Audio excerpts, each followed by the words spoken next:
അസ്സലാമു അലൈക്കും പ്രിയപ്പെട്ടവരെ, ഇന്നത്തെ വീഡിയോയിൽ ഞാനൊരു സൂറത്തിനെയാണ് പരിചയപ്പെടുത്തുന്നത്. ഈ സൂറത്ത് നിങ്ങൾ ഓതിയാൽ 1000 ആയത്തോതിയ കൂലിയാണ് ലഭിക്കുന്നത്. ചെറിയ സൂറത്താണ്, നമുക്ക് എല്ലാവർക്കും അറിയുന്ന സൂറത്താണ്. ഈ സൂറത്ത് ഓതിയാലുള്ള നേട്ടങ്ങൾ എന്തൊക്കെയാണെന്ന് ആദ്യം പറയാട്ടോ. ഉറങ്ങുന്നതിന് മുമ്പ് ഈ സൂറത്ത് ഓതുന്നവന് അള്ളാഹു നൽകുന്ന ആദ്യത്തെ നേട്ടം എന്ന് പറയുന്നത് 1000 ആയത്തോതിയതിൻ്റെ കൂലിയാണ്. ഇനി രണ്ടാമത്തെ നേട്ടം, ഓതിയവനെയും അവൻ്റെ സന്താനങ്ങളെയും അള്ളാഹു സ്വാലിഹീങ്ങളായി മാറ്റുന്നതാണ്. ഇന്നത്തെ കാലഘട്ടത്തിൽ വളരെ പ്രധാനപ്പെട്ട ഒരു ദുആണ്. നമ്മുടെ എല്ലാവരുടെയും ദുആകളിൽ വളരെ പ്രധാനപ്പെട്ട ഒന്നാണ് മക്കൾ സ്വാലിഹീങ്ങളായി മാറുക എന്നത്.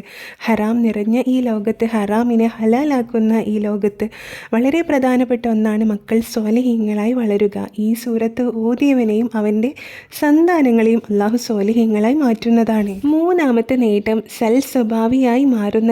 4 ഭയഭക്തിയുള്ള ആളായി മാറുന്നതാണ്. 5 വിനയമുള്ള ആളായി മാറുന്നതാണ്. 6 ഔദാര്യ മനസ്സുള്ള ആളായി മാറും. ഇത്രയും നേട്ടമുള്ള ഈ സൂറത്ത് ഏതാണെന്ന് പറയാട്ടോ. പരിശുദ്ധ ഖുർആനിലെ 102-ാം അധ്യായം സൂറത്തു തകാസുറാണ് നാം എന്നും ഉറങ്ങുന്നതിന് മുമ്പ് ഓതേണ്ടത്. എല്ലാ ദിവസവും പതിവാക്കുക. വെറും 8 ആയത്തുകൾ മാത്രം അടങ്ങുന്ന ചെറിയൊരു സൂറത്താണ്. ഈ വീഡിയോ നിങ്ങൾക്ക് ഉപകാരപ്പെട്ടു എന്ന് വിശ്വസിക്കുന്നു. ഇതുപോലെയുള്ള നല്ല അറിവുകളുമായി വീണ്ടും വരാട്ടോ. ഈ അറിവുകൾ മറ്റുള്ളവർക്കും കൂടി നിങ്ങൾ എത്തിച്ചു കൊടുക്കുക. ഇൻഷാ അല്ലാഹ് വീണ്ടും കാണാം. അസ്സലാമു അലൈക്കും.